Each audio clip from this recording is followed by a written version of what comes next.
En Alfa 180 creemos que la palabra de Dios tiene poder para transformar vidas. Aquí encontrarás mensajes centrados en Cristo, fieles a las Escrituras, que edifican tu fe y te ayudan a crecer en gracia y verdad. Te invitamos a abrir tu corazón, a escuchar con atención y a dejar que el Evangelio haga su obra en ti. Bienvenido a Alfa 180, un lugar para crecer.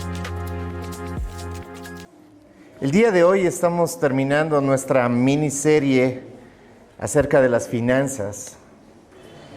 Y sin duda no es un tema sencillo ni fácil de tratar, más cuando, como el pastor Carlos al inicio de este tema lo hablaba, muchos de nosotros hemos sido lastimados, manipulados e inclusive mal enseñados con este tema.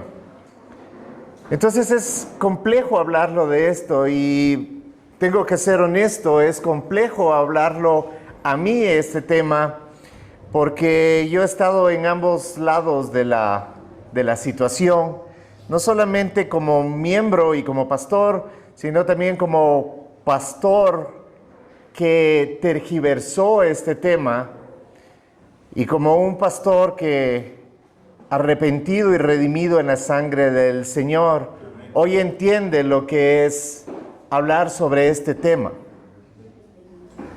Entonces, quiero hacerlo desde el temor de no pasar los límites que este tema nos da, pero también quiero hacerlo con la libertad que tiene aquel que entiende que la generosidad y que el dinero, así como cualquier otra área de nuestra vida, es para adorar al Señor. Y no quiero privar a la congregación de ser enseñada correctamente sobre esta temática para poder vivir con esa libertad, la generosidad a la que el Señor nos ha llamado. Y es lo que el apóstol Pablo hace con la iglesia de los Filipenses, porque si tenemos que hablar de una iglesia generosa, tenemos que hablar sin duda de los filipenses. Y esto es lo que Pablo tiene que decirles al final de su carta, justamente dirigido a ellos, en el capítulo 4, versículos 10 al 20. Dice: me alegré grandemente en el Señor de que ya al fin han reavivado su cuidado conmigo. En verdad, antes se preocupaban, pero les faltaba la oportunidad. No que hable porque tenga escasez, pues he aprendido a contentarme cualquiera que sea mi situación. Sé vivir en pobreza y sé vivir en prosperidad. En todo y por todo he aprendido el secreto, tanto de estar saciado como de tener hambre, de tener abundancia, de sufrir necesidad. Todo lo puedo en Cristo que me fortalece. Sin embargo, han hecho bien en compartir conmigo en mi aflicción. Ustedes mismos también saben, filipenses, que al comienzo de la predicación del Evangelio, después que partí de Macedonia, ninguna iglesia compartió conmigo en cuestión de dar y recibir, sino solamente ustedes, porque aún a Tesalónica enviaron dádivas, más de una vez para mis necesidades. No es que busque la dádiva en sí, sino que busco fruto que aumente en su cuenta. Pero lo he recibido todo y tengo abundancia. Estoy bien abastecido, habiendo recibido de Epafrodito lo que han enviado, fragante aroma, sacrificio aceptable, agradable a Dios. Y mi Dios proveerá a todos sus necesidades conforme sus riquezas en gloria en Cristo Jesús. A nuestro Dios y Padre sea la gloria por los siglos de los siglos. Amén. Esta porción tiene gran impacto y esta fue escrita probablemente desde la prisión en Roma a una iglesia, como les digo, amada, marcada por su madurez espiritual, su humildad y su generosidad extraordinaria. Los filipenses apoyaron a Pablo aun cuando muchas otras iglesias no lo hicieron, y lo hicieron desde el comienzo de su ministerio. Esta porción que hemos leído es la conclusión de la carta y es una expresión de gratitud, de teología y de adoración. En contraparte, tenemos una porción que les escribió a los corintios. Muchos de nosotros conocemos cómo era esta iglesia, una iglesia inmadura, dividida y confundida con respecto al ministerio, en el que Pablo en 1 Corintios 9, versículos 13 al 14 les dice lo siguiente: ¿no saben que los que desempeñan los servicios sagrados comen lo que es del templo? ¿Y que los que regularmente sirven al altar, del altar reciben su parte?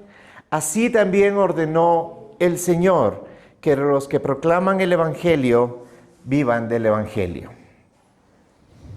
Pablo quiere enseñar en estas dos porciones que la generosidad no solamente sostiene la obra de Dios, sino que revela que también somos parte de esa obra de Dios.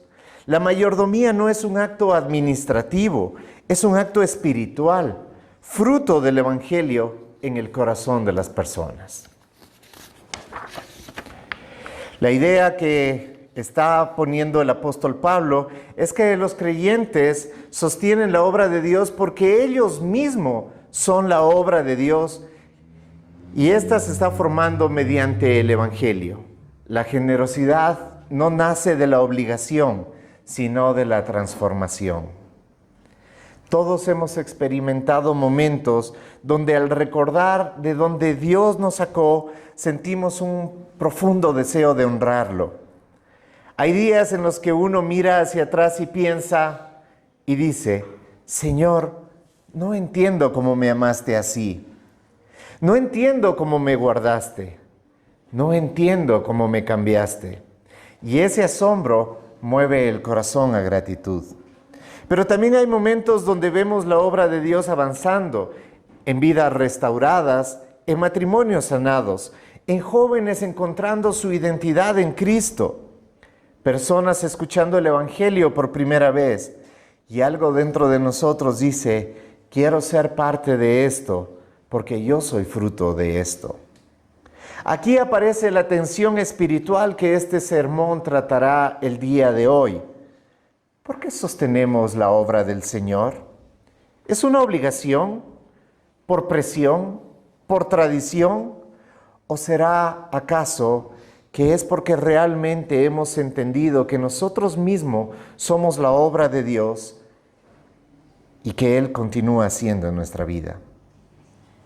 Pablo nos muestra que dar, sostener, apoyar, servir, contribuir, no es una carga, no es un impuesto, no es una molestia, no es un favor que le hacemos a Dios o al pastor, sino es adoración, es gratitud y es identidad de un cristiano.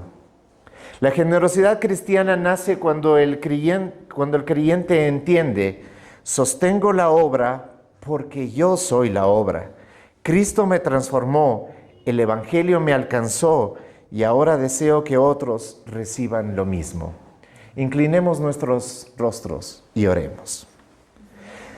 Señor, abre hoy nuestro entendimiento, te lo pedimos.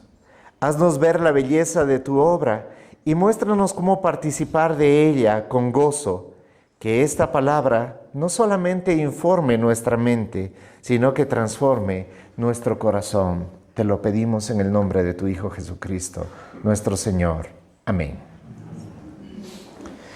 Ok, voy a esgrimir 5 puntos para tratar acerca de este tema.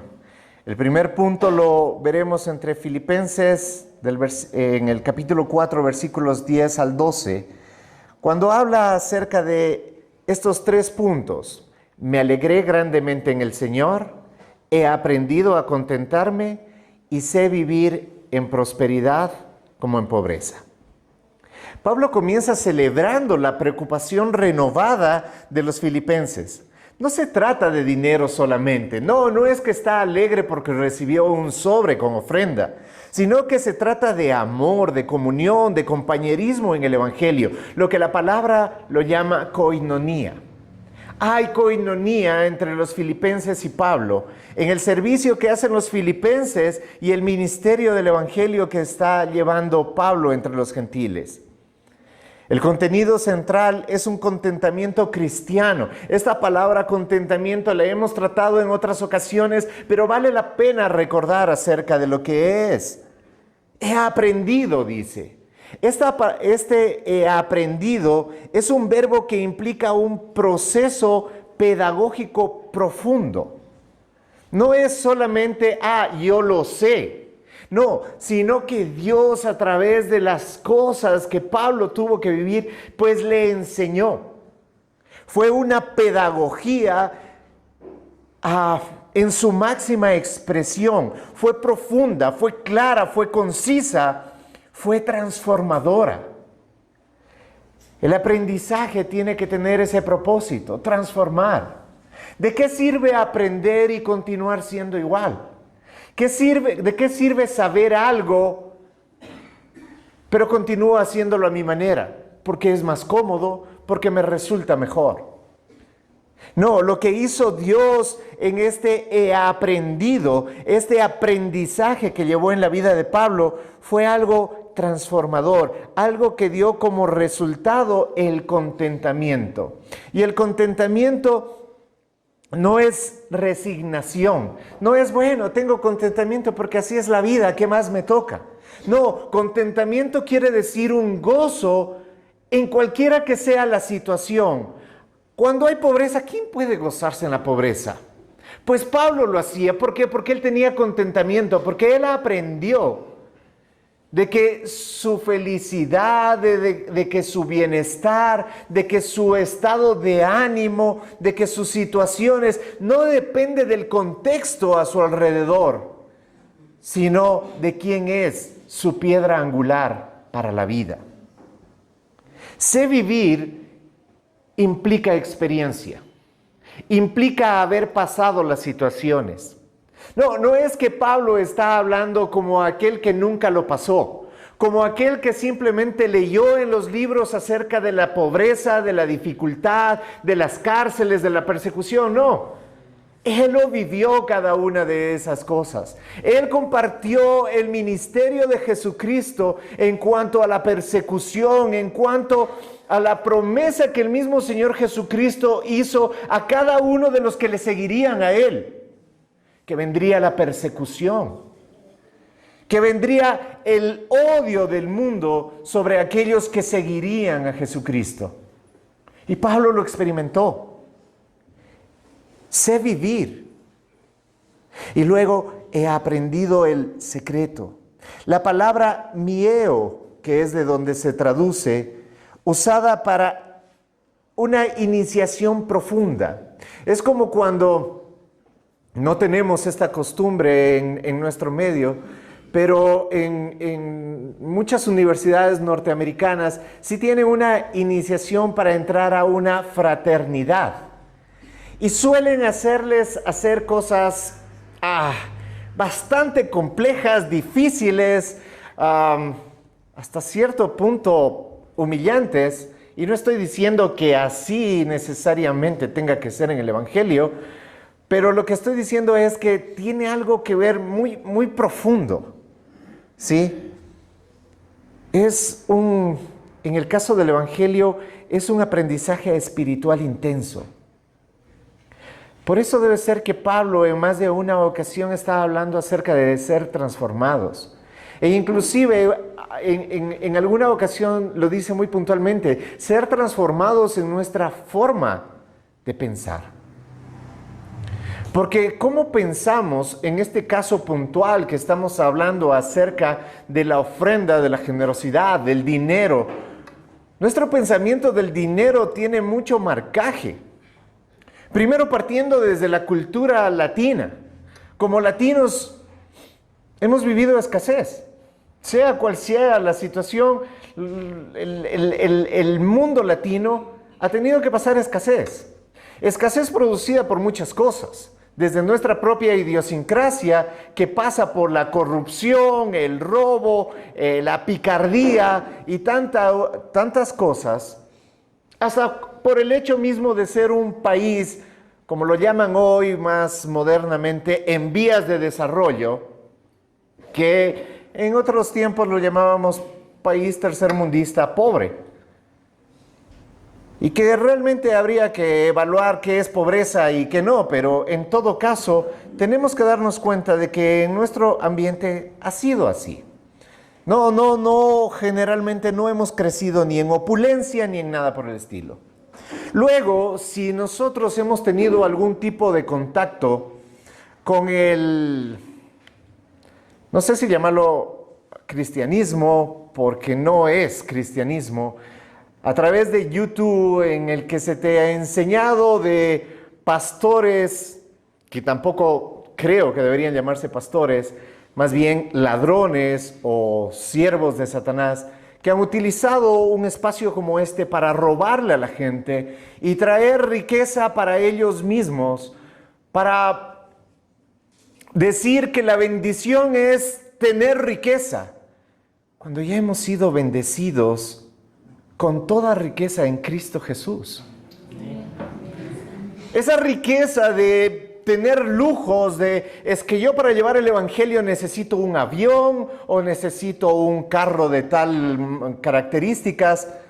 Eso no tiene que ver con el evangelio, eso tiene que ver con el ladrocinio, con el robo, que está presente en el corazón no transformado por la palabra de Dios. Y claro, no solamente lo llevemos a esos extremos, porque también no solamente es que un pastor que tenga avión probablemente ha sido un ladrón. No, también aquel que hace usufructo de lo que sea en la iglesia, que no sea lo correcto, que no sea lo que más adelante veremos. Entonces, cuando vemos este tipo de cosas, vemos que contradicen lo que Pablo está diciendo con he aprendido, sé vivir, he aprendido el secreto del contentamiento. De si tengo, estoy agradecido, y si me falta, estoy agradecido. Pero no solamente eso es en el pastor, eso es en la vida del cristiano. Porque el contentamiento no es para los pastores nada más.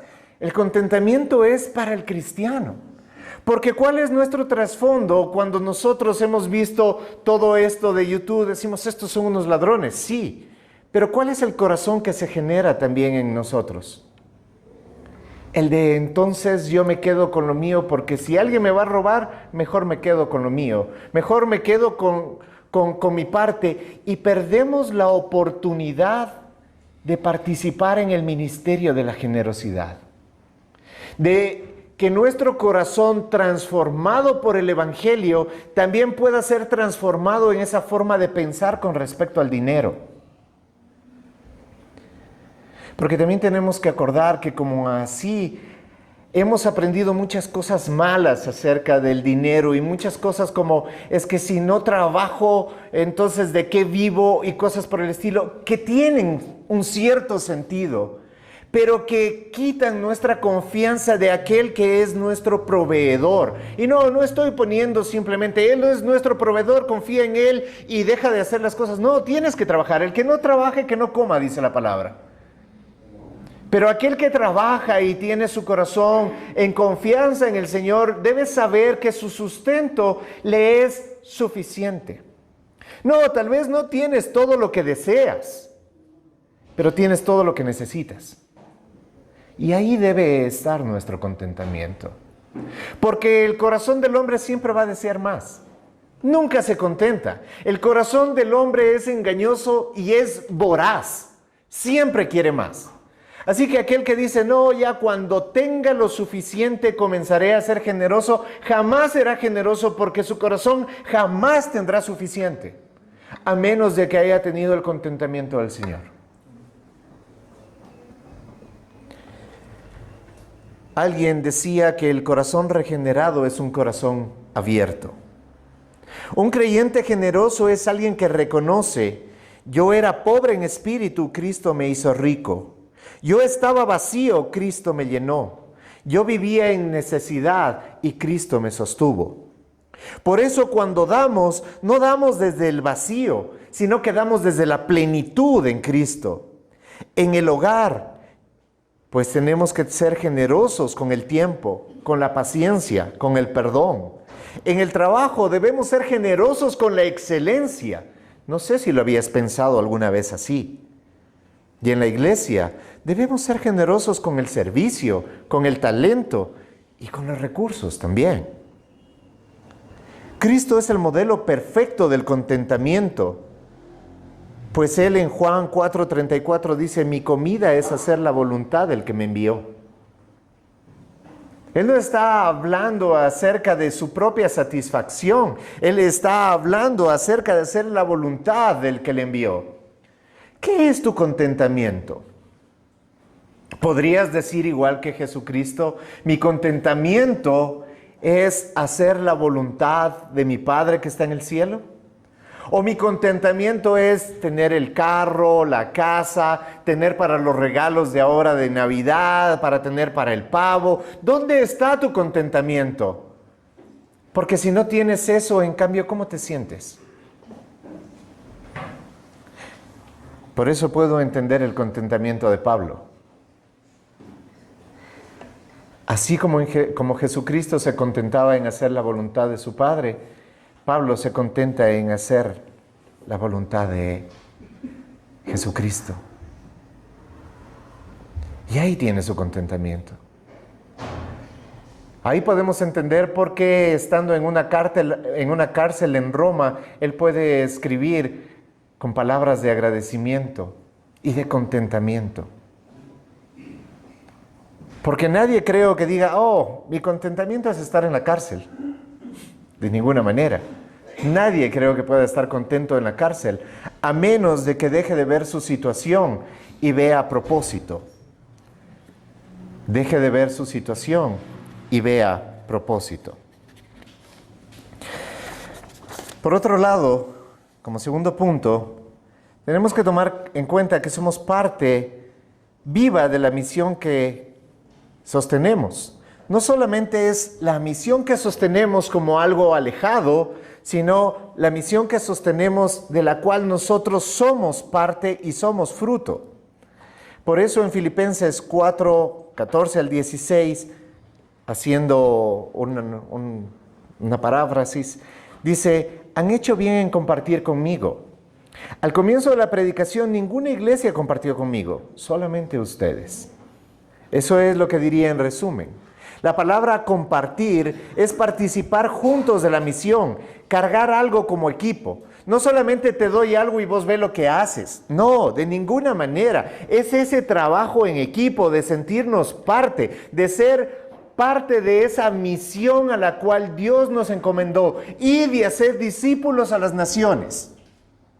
Y cada uno está pensando individualmente: ¿y ahora yo cómo hago para irme al África? No, probablemente ninguno de nosotros pisará el África jamás. A no ser sí. Pero tenemos que tener en cuenta de que sí podemos ser parte de eso cuando nosotros sembramos. Tal vez ninguno de nosotros durante la semana está dando consejería. Pero cuando tú estás sembrando para que alguien dé consejería. Y tú eres parte de eso. Cuando alguien está llevando el evangelio durante la semana y tú dices: es que yo no tengo tiempo porque estoy trabajando, pero tú eres parte de la generosidad, de la ofrenda, pues tú también eres parte de que ese evangelio llegue a esos lugares. No sé si lo habías pensado así. No es algo que simplemente das porque es la costumbre al final del servicio que alguien pasa con una canasta y tú pones unas monedas. No. Esa es una tradición y por tradición no lo deberíamos hacer. Es más, te animo a que no lo hagas. Porque lo que debemos hacer es entender que somos parte de la obra, porque nosotros somos el resultado de la obra y pertenecemos a la obra. No es una ayuda a la iglesia. Es que somos la iglesia y somos la iglesia misionera, apostólica, que está llevando el evangelio a los necesitados. Estamos compartiendo. Los filipenses no fueron nada más espectadores, fueron socios espirituales. No enviaban dinero, enviaron compañerismo. No financiaron a un predicador, sostuvieron la misión de Dios en el mundo. La misión no es opcional, es parte del diseño de la iglesia.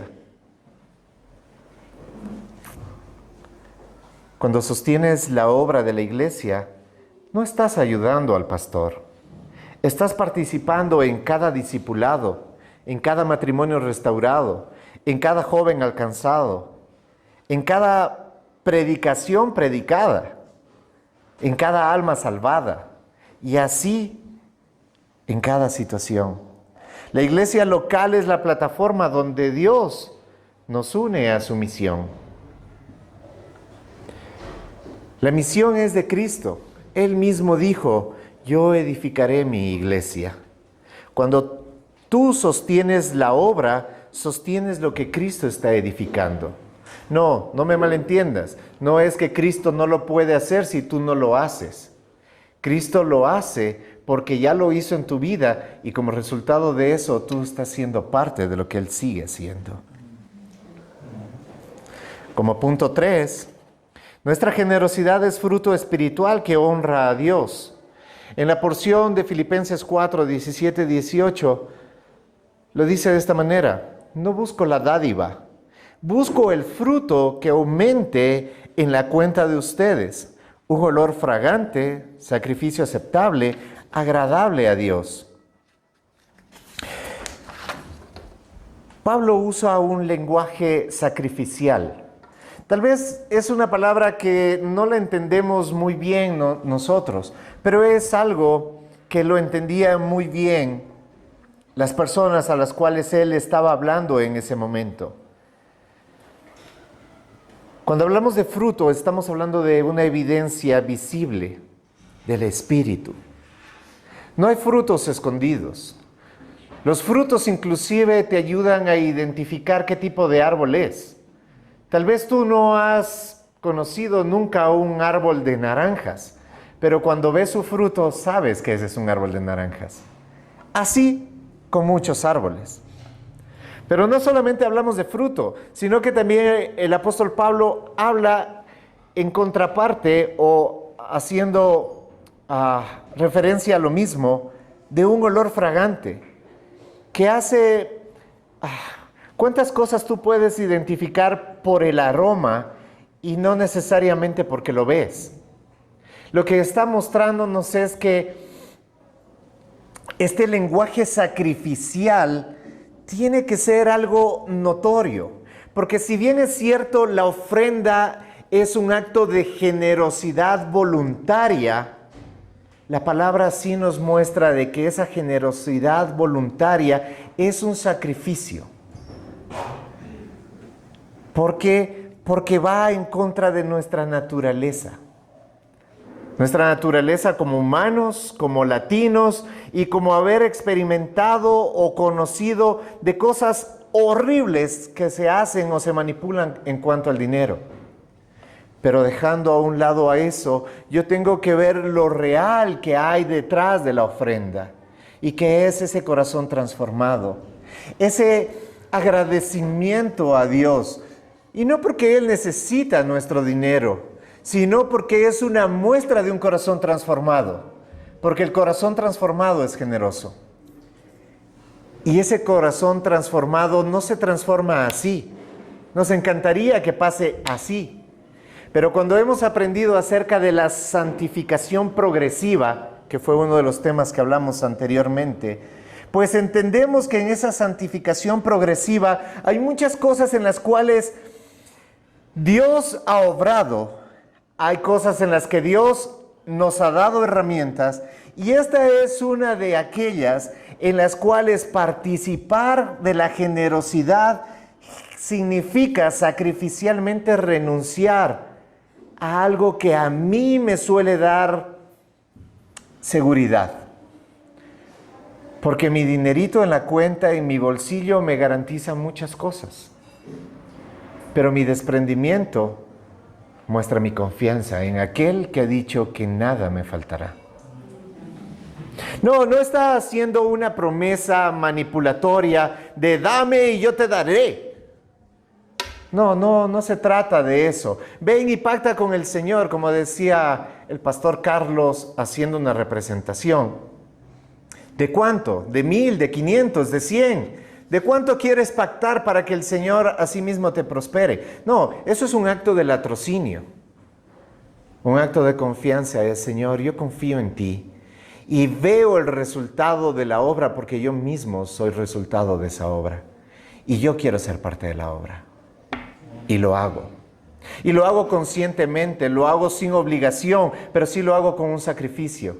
Porque entiendo de que en nuestra cosmovisión y en nuestro mundo es, chuta, pero si no tengo ni para mí, ¿cómo voy a estar dando a alguien más? Ese es un pensamiento de aquel que aún todavía es cautivo. Pero aquel que es libre dice, Señor, en un acto de mayordomía. Por eso lo enseñamos anteriormente. Tenemos que tener mayordomía y esto no tiene que ser algo de impulso. No, no es hoy, ahora sí el Señor tocó mi corazón, ahora sí voy a dar todo lo que tengo en mi bolsillo. No, no se trata de eso. Es algo que tú tienes que hacer en tu casa, en oración con el Señor, en acuerdo con tu familia. Si tú eres varón, casado, tienes que estar en acuerdo con tu familia. Si eres mujer casada, pues debes estar en acuerdo con tu esposo.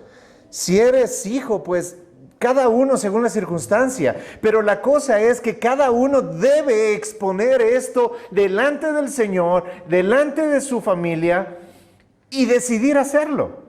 No, no se trata de, ay, es que como mi marido no quiere o como mi esposa. No, tampoco se trata de eso. Pero sí debe haber esta conversación. Primero con Dios, después con tu familia y después hacerlo. Porque no se trata de, voy a preguntarle a Dios si debo o no debo hacerlo. No, la palabra de Dios nos lo dice y el pastor Carlos lo enseñaba. Cada uno dé como propuso en su corazón. No está diciendo cada uno si su corazón ahí más o menos le puso. No. Cada uno dé como propuso en su corazón. No se trata de algo si quiero o no quiero. ¿Entiendes hacia dónde va el sacrificio? No, y no es manipulación. Es vida cristiana. Si todavía te duele escuchar esto, necesitas sanar igual que yo. Necesitamos sanar de experiencias horrendas.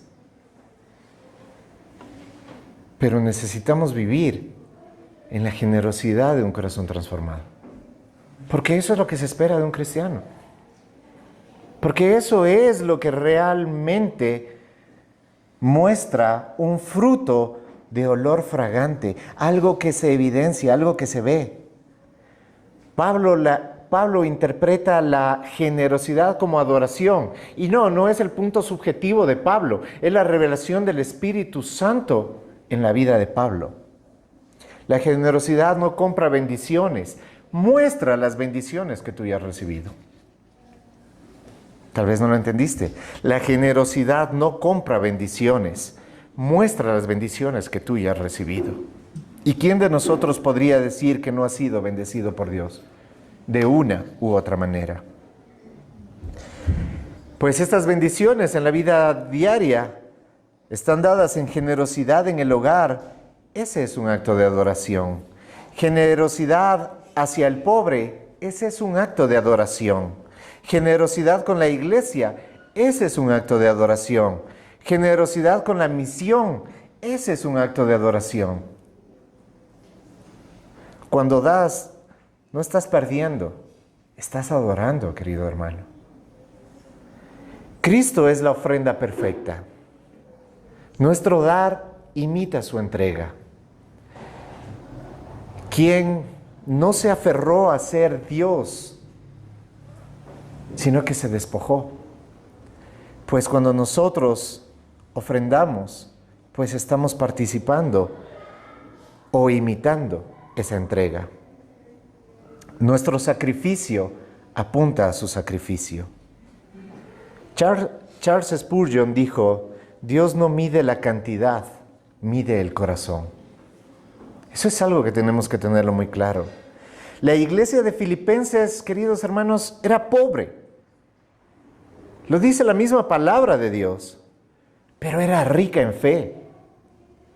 Ni todo el dinero en el mundo puede comprar un gramo de fe. Como cuarto punto, Dios mismo se compromete a sostener a quien sostiene la obra. Filipenses 4:19 dice, mi Dios proveerá a todas sus necesidades conforme a sus riquezas en gloria en Cristo Jesús. Este versículo no es una promesa general, queridos hermanos, es una promesa misional. Dios da donde ve fruto, Dios suple donde hay fidelidad. No según nuestra pobreza, sino según sus riquezas. No está en lo que tú puedes hacer o puedes dar, está en su riqueza. Y no me refiero a riqueza financiera, nada más, porque Él es el dueño del oro y la plata. Sino me refiero a todo, porque Él es dueño de absolutamente todo y creador de todo.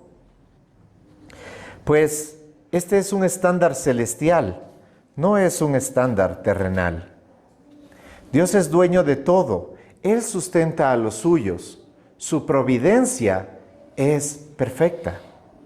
El creyente que sostiene la obra puede descansar en que Dios suplirá lo económico, Dios suplirá la fuerza, Dios suplirá la gracia, Dios suplirá la paz, Dios suplirá lo espiritual. Cristo cuida de quien cuida su obra. La provisión viene en Cristo Jesús. Él es el canal, Él es la fuente. Y no solamente eso, sino que Él es la garantía. Toma en cuenta quién es el garante. Alguien alguna vez decía que Dios sostiene al creyente con ambas manos, la mano de su poder y la mano de su pacto. Y por último, Dios ordena que la iglesia sostenga a los misioneros. Ese es un tema un poco complicado, y más cuando es tu pastor el que te lo enseña, porque podría interpretarse como que, ya está esperando que le llegue para el Viernes Negro o para la Navidad. Y no es así, queridos hermanos. Mi seguridad no descansa en que si la congregación da o no da, porque si descansara en eso, estaría en un psiquiátrico, loco en ansiedad. Mi seguridad descansa en la providencia de Dios. Y eso es lo que quiero enseñarte en esta mañana. Pablo apela, sí, a la ley sacerdotal, a la práctica del templo, pero sobre todo a la orden que Cristo mismo dio. Descarto lo anterior, la ley sacerdotal, la práctica del templo, porque eso podría sonar manipulatorio. Más bien, hago lo que quiere Dios que yo haga. Y Él lo que dice es, así también ordenó el Señor, dice el apóstol Pablo en Corintios 9, 13, 14, que los que proclaman el Evangelio vivan del Evangelio. Puede parecer una locura. No, pues, que los pastores trabajen. Yo quisiera que aquel que diga de esa manera, trabaje una semana como pastor, a ver qué tal le va. Porque el trabajo pastoral, sí, no será tal vez como el trabajo de mecánica, que tú lo puedes ver en el carro refaccionado. Tal vez no será como el de carpintería, que tú lo verás en un mueble arreglado. No, lo vas viendo en la vida de las personas. Y eso muchas veces no se evidencia, ni se evidencia tan rápidamente. Cada uno conoce cómo ha sido afectado, no por su pastor, sino por el Espíritu Santo que transforma el corazón. Y que esa obra sí, en algunas ocasiones puede parecer que es un hombre el que lo hace, pero nuevamente vemos en la enseñanza que esto no tiene que ver con un hombre, tiene que ver con un grupo, tiene que ver con la iglesia trabajando juntos.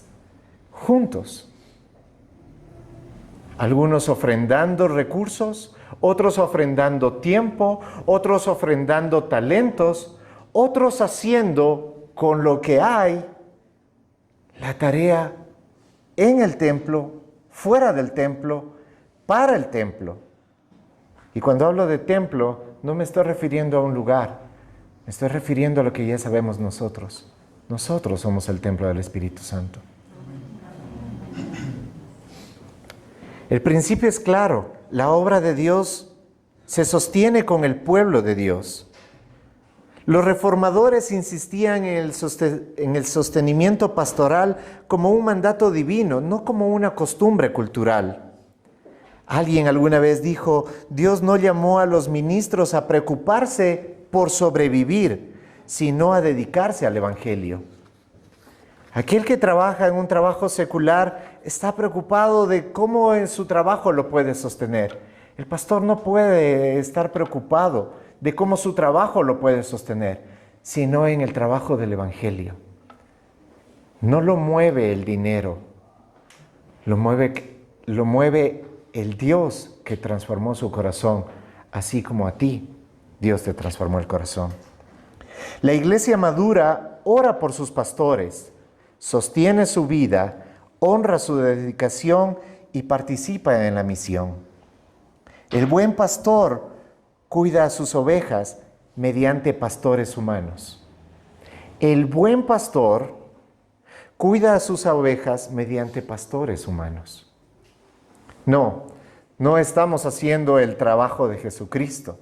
Estamos haciendo lo que Él nos ha encomendado y esperanzados en que Él nos dé la fortaleza y la sabiduría para poderle servir como su pueblo merece. Sostener a quienes ministran es sostener la obra de Cristo entre el pueblo.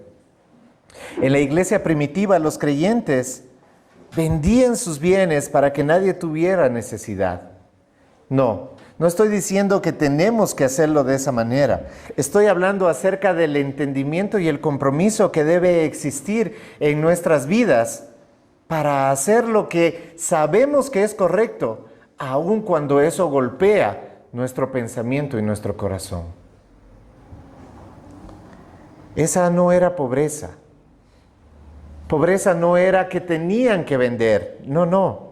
Era unidad espiritual.